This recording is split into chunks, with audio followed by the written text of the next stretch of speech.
The book we're going to talk about today is Where is the Mango Princess by Kathy Crimmins. This book is about a man named Alan and his journey back from a brain injury.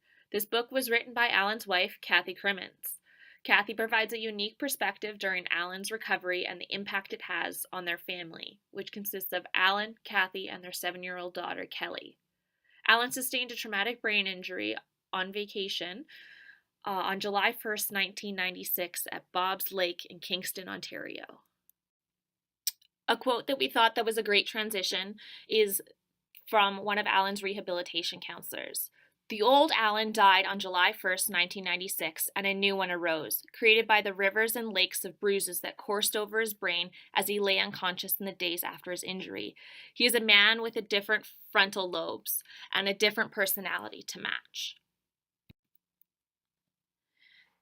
Alan, Kathy, and Kelly won a vacation from an auction to Bob's Lake for the summer of 1996. They'd invited some friends of theirs to come up and join them at the lake. Several things went wrong before their vacation even started, such as the owners of the cabin did not fix the water filters, so they had to boat in bottled water and carry it up 78 stairs. They also had to rent a boat to get to the cabin, where there were swarms of mosquitoes and it rained for over half of their trip. On the last day, Alan and Kelly and some friends who came out to visit were in the boat to bring laundry and garbage from the cabin. Along the way, a reckless teenager drove over Alan's boat, hitting him in the head. Alan had massive bleeding and bruising in his brain. Alan and Kathy were airlifted to Kingston General Hospital, and along the way, Alan stopped breathing. Upon arrival at Kingston General Hospital, Alan was in the intensive care unit, the ICU, for 10 days. Alan was in a drug-induced coma and had feeding tubes because the brain consumes massive amounts of calories as it tries to heal itself.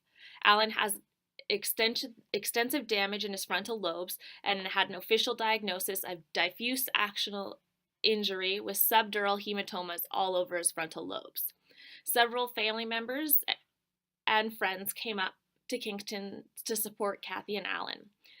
Kelly was being taken care of by family friends Sarah and Joanne, who Kathy signed to be Kelly's legal guardians for this.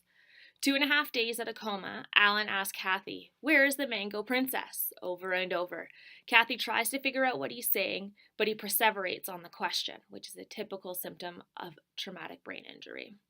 Once Alan was medically stable, he was airlifted to the Hospital of the University of Philadelphia, HUP.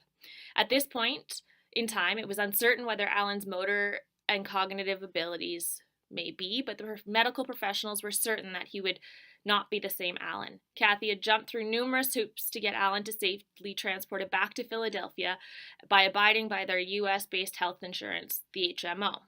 Throughout this book, Kathy describes the difficulties she had with the HMO, and Jade will discuss this theme later on in the presentation.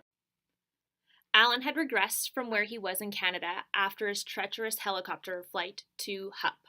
Distractibility was one of the largest symptoms that Kathy had noted so far since being placed in a private room at HUP. For example, 3 days after his stay at HUP, Kathy helps Alan drink from a cup with a straw, but he was unable to concentrate on swallowing because he was so distracted by her shirt. Alan's brother Gary arrives to HUP, and one of the first things he notes is that Alan looks stoned because he has a loony, wide-eyed look about him. Alan was now like a toddler in regards to his actions, and not being able to sit out was slumping to one side. There are 2 major things that happened at HUP.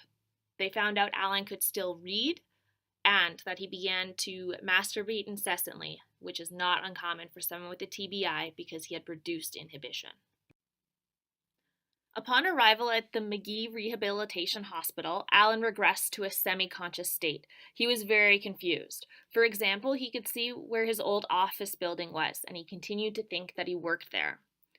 He sleeps in a Vail bed. This bed is designed to keep him from getting out of bed unassisted to minimize the damage he can do to himself while he was agitated.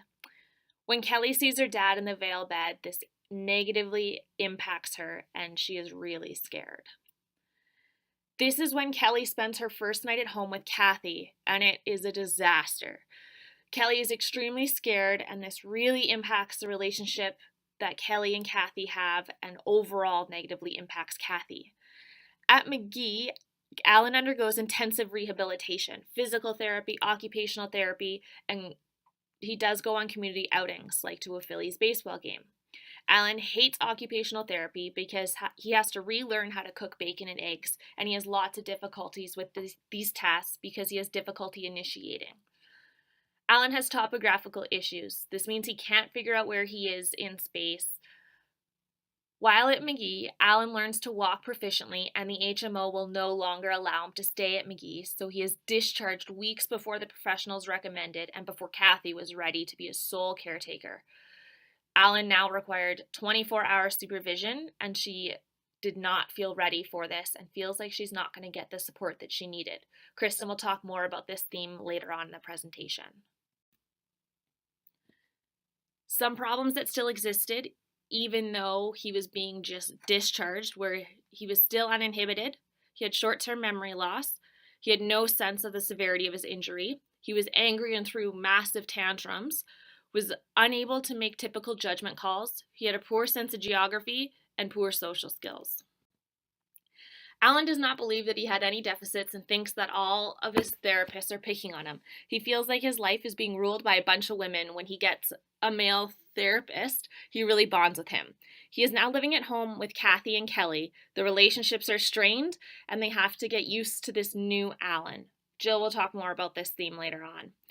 He has to learn how to use a daytimer to keep track of time.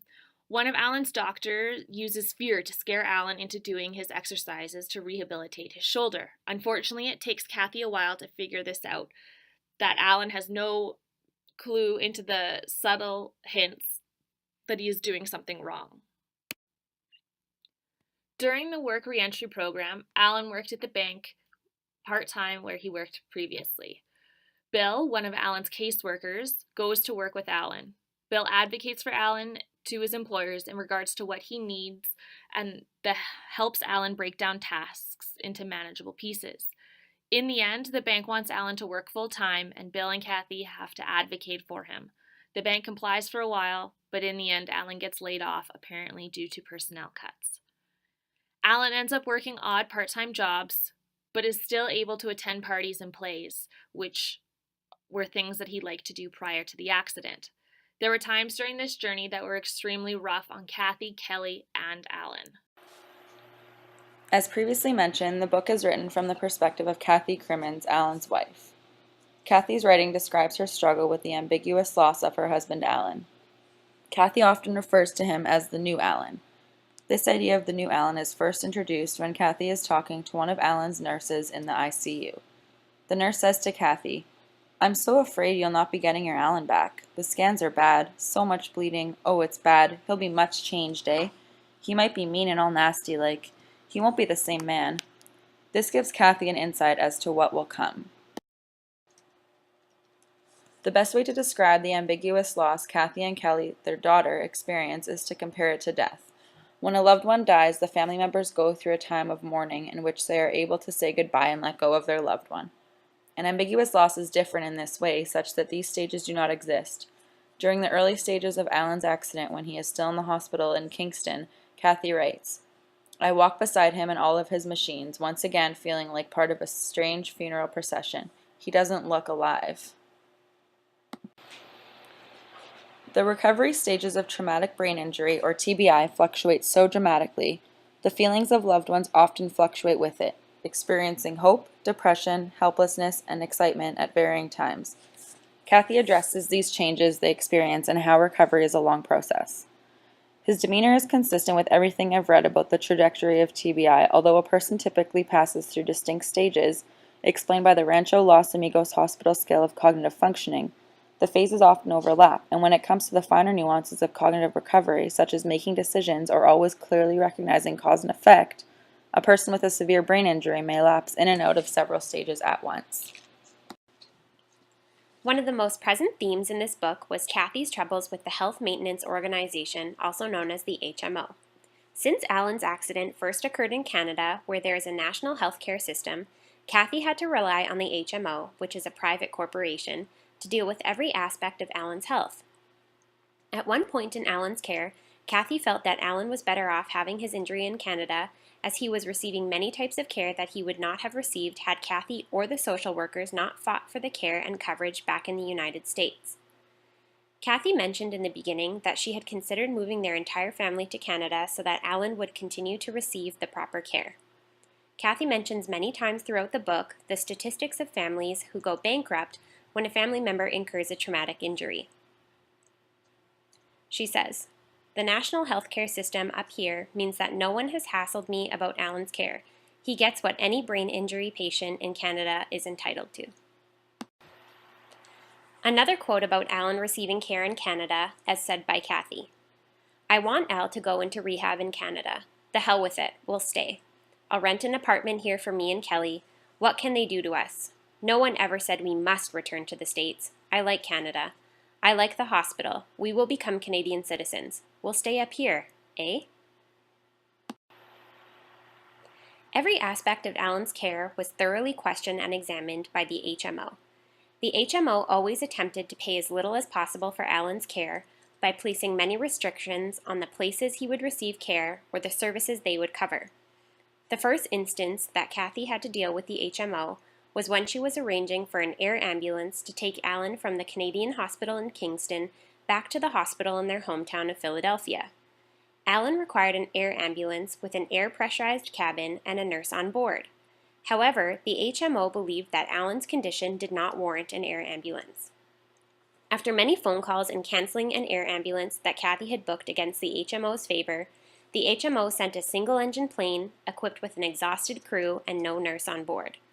This incident resulted in Alan becoming severely dehydrated and regressing from his state in Kingston. The next run-in that occurred with the HMO was when Alan had to move from the hospital to a rehabilitation center. The HMO provided Kathy with a list of approved centers which she toured. The center that Kathy chose was not on the approved list. However, along with a social worker, Kathy ended up getting the center approved. Within the first weeks in rehab, Alan regained his ability to walk, which caused the HMO to attempt to discontinue benefits and discharge him from the center. In speech therapy, the speech-language pathologist had Alan moving freely around the rehab center to gain back his sense of location. However, thanks to the HMO, speech and language services were discontinued and Alan never met this goal. As Kathy prepared for Alan's early discharge from the rehab center into a day hospital, it was his transportation services that got cut. In the end, it is Alan's social workers who fought alongside Kathy for many hours with the HMO to regain his benefits and keep much of the costs from falling on the family's shoulders. Throughout the book, Kathy often questions her role as a wife. At one point, early in Alan's recovery, Kathy writes, "It's funny, I think, that the damaged Al alludes to my inadequacies as a nurturer quite a bit. He's right, I am lousy at taking care of people. Wife of brain injury victim is a really bad role for me." She is now taking care of her husband and their daughter simultaneously. Once Alan is at home, Kathy comments on how his behavior has changed. "It's not a good role for me. I've always been a kind of hands-off wife, not the kind who nags and interferes. But he now seems to have the judgment of an 8-year-old, with about the same emotional range. He defies me in mischievous ways, but sometimes when he sees how angry he's making me, he breaks down and cries. 'I'm your son. I'm your little boy,' he says." Kathy is constantly in contact with various professionals who ensure her this is normal. However, it is still difficult for her to deal with the loss of her husband and the addition of a new child in her household. She has to remind Alan to take naps before he gets too exhausted. She has to stop Alan and Kelly from bickering like siblings, and she has to continuously make important decisions for Alan. The lack of direct support Kathy receives as a primary caregiver is a prominent theme in the book. That being said, her memoir only thoroughly describes the first few months post-injury. Since TBI rehabilitation is a lifelong, ongoing process, it would be interesting to see what types of support she sought out during the later years of Alan's recovery. For example, therapy in the form of a support group. Kathy does talk about her natural distrust for therapists due to her upbringing. "I admit that I was raised to be fairly therapy phobic, so maybe I've transferred that feeling to my daughter." This doesn't strike me as surprising when she hasn't discussed any types of supports during the early months in his recovery. I questioned whether she was offered support and didn't partake, or if this was something that wasn't on her radar due to her increased demands in the family. However, she did take it upon herself to become informed about Alan's condition and obtain indirect support by talking to various professionals and reading informative material. When Alan is still in the hospital in Kingston, Kathy writes, I learn a lot of this information from booklets around the hospital and from constantly asking about Alan's condition. Kathy connects quite well with Alan's case manager at McGee. She writes, Lisa Gordon, Alan's case manager. She's sensitive to my emotions about the rehab process and in particular to my snobbish determination to let people know how smart and well-educated Alan is. She tells me that she's there for me and Kelly as much as she is for Alan. When referring to one of her discussions with another professional, Kathy mentions, later psychologists explain that Kelly, at age 7, is just at the end of the magical stage. Seeing her father knocked unconscious was terrible, but also somehow random and supernatural. When she is with me, say the shrinks, she fears that I might disappear or be injured in the same unexplainable, sudden way. So it's easier for her not to see me. That way I am safe. And the experts also say it's natural for her to have transferred her feelings of evil and foreboding to her home. This information Kathy receives from the psychologist helps her understand Kelly's behaviors when she refuses to sleep in their family home. A brain injury not only affects the injured person but the whole family. This was evident for the Foreman Crimmins family. It affected Alan's relationship with his wife, daughter, extended family, and his friends. His wife went from being a companion to a caregiver, and his daughter Kelly is now scared of him. A brain injury is not a noticeable disability and therefore was difficult for his family and friends to fathom. His friends didn't know how to react to the accident and the trauma. His one friend, Bruce, did not come around because it freaked him out. He wanted Alan to be okay and to just be Alan again. Society views men as being masculine, independent, and having breadwinning skills. These qualities were lost in the accident. Alan could no longer work and provide for his family. He couldn't pay the bills or complete his duties as a father or husband. He couldn't care for his daughter the way he did before the accident. He couldn't even take care of himself. Trauma is not limited to the patient but also affects the family members. Kelly was traumatized as she was a witness of such a terrible accident, but she also encountered the aftermath of the calamity. Kelly went from being a regular 7-year-old girl who could act as a child to a young girl surrounded by a life-changing situation that was far too complex for a child to comprehend. Alan's dependency caused Kelly to grow up quicker and become more independent. She felt abandoned by her mother when her parents left in the helicopter, and she really wanted to be the center of attention again. She wanted the focus to be on her, and not fixated on her father, just as any 7-year-old only child would desire. Kelly felt responsible for the accident. She felt as if it was her fault they were even on the boat. If they didn't go on the boat, the accident could have been avoided. This is a very large burden for a 7-year-old girl. Kelly was sent to a therapist to help cope with the accident and changes by her father. This was an important step for the family. It was important to consider Kelly's fears and help her return to regular sleeping routines and feel safe in her own home. Most of all, it was important for her to understand that the accident was not her fault. It is very hard for Kelly to accept that he has changed and that he will not return to the man he was before the accident. On many occasions, Kelly witnessed situations of her father that a 7-year-old should not have to see. Throughout recovery, he was very inappropriate with his language and behaviors. The injury caused Alan to be erratic, angry, irrational, and unpleasant to his daughter. Kelly had to recognize that these actions were not intentional and that he did not purposely mean to hurt her. Kelly was at the mall one day with her dad and her friend, and her dad reacted irrationally to an expensive bag of candy and he kicked her. This caused Kelly a great amount of embarrassment and shame. On occasion, he called her stupid or an idiot, in circumstances where she was simply acting her age. After a while, Kelly did realize that he can't help it. He is brain injured. His brain is making him do it. This is a very mature way for a child to think.